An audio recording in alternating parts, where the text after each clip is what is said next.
Hello again, thanks for joining. So this is a bit of a sorry site. It's a steam locomotive I've reviewed in the past, and then I put it onto eBay and actually sold it. I can't hold on to all the locomotives that I've got. I've got to get rid of some sometimes. It was purchased by somebody in France and I sent it over to them.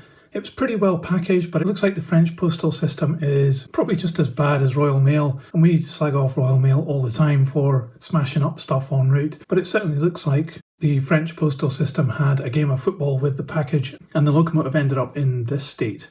The customer was kind enough to send it back, and I'm going to try and do a repair. The first thing though, I think, is to just see whether this still runs, so I'm going to put it on the test track and see what happens.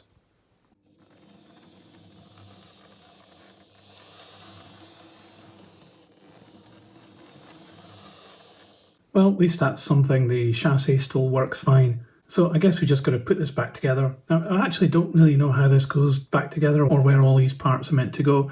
So I'm going to just check the video I did of this to refresh my memory, and I'll be right back. A few moments later. Okay, that was certainly useful, and I'm quite glad I did that video now because I can put this back together. I did notice in the original video that it didn't have the buffers. It's missing one here at the front, and it's also missing both of them at the back. But I'm actually going to put some new buffers onto this, raid the parts bin. I'm sure I've got some in there, but first I'll just need to drill out the remains of the old buffers which are stuck in there. Okay, that's done. I've managed to find these four actually, which all match up. They're almost the same size as the one that was left. I'm going to have to pare them down a little bit because the stud at the back is quite big.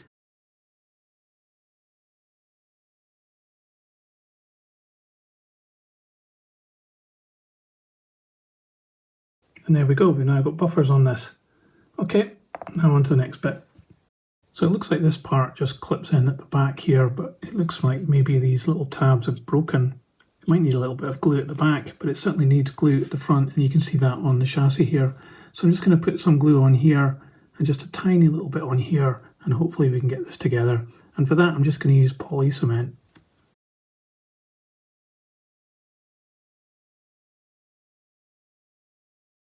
So the cab just slots back in with these little tabs here holding it on.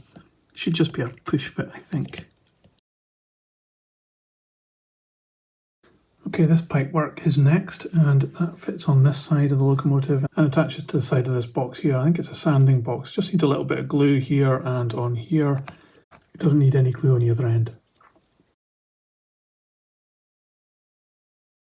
Next, I've been sent this piece back, but I can't actually see where this goes on this model, and I've had a look at my video a couple of times when it was in one piece, and I can't see where it goes either.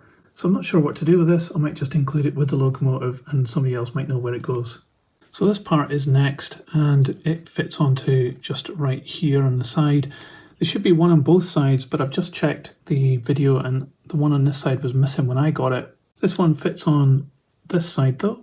And the problem we have is that this little hoop here has actually broken, and this part runs through it and moves with the valve gear. So this one might be actually quite difficult to fix, but I'm actually thinking if I drill a little hole into this red part just here, similar to what it is on the other side, it's got a little indent there, and maybe we just be able to seat it into this part, run it through what's left of this, and then maybe that'll just hold it enough. Okay, that's that piece fitted. It might actually pop out again if we test run this. Before doing that, I've just glued back in the chimney as well. It was just a push fit.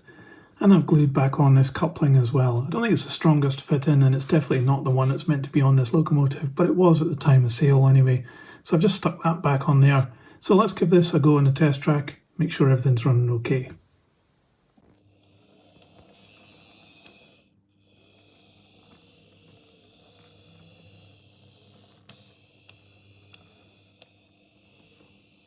Okay, we're all back together then, it's working fine. Still got this mystery piece here, still no idea where that goes. I'm not actually even really sure it's from this locomotive, but I might be wrong in that. Anyway, that's going to stay out here for the time being. Apart from that, this model seems to be okay now. So I'm going to get in contact with the guy who purchased this and see if they want it back. I'll send it back to them. And if they don't, it'll be a full refund for him. And I'll be putting this back on eBay. And maybe you could own this locomotive. Anyway, I hope you liked this video where I repaired this model. If you did, please give it a thumbs up, and remember you can subscribe for more model railway news and reviews by clicking the subscribe button now. That's it for this video. Thanks for watching. See you next time.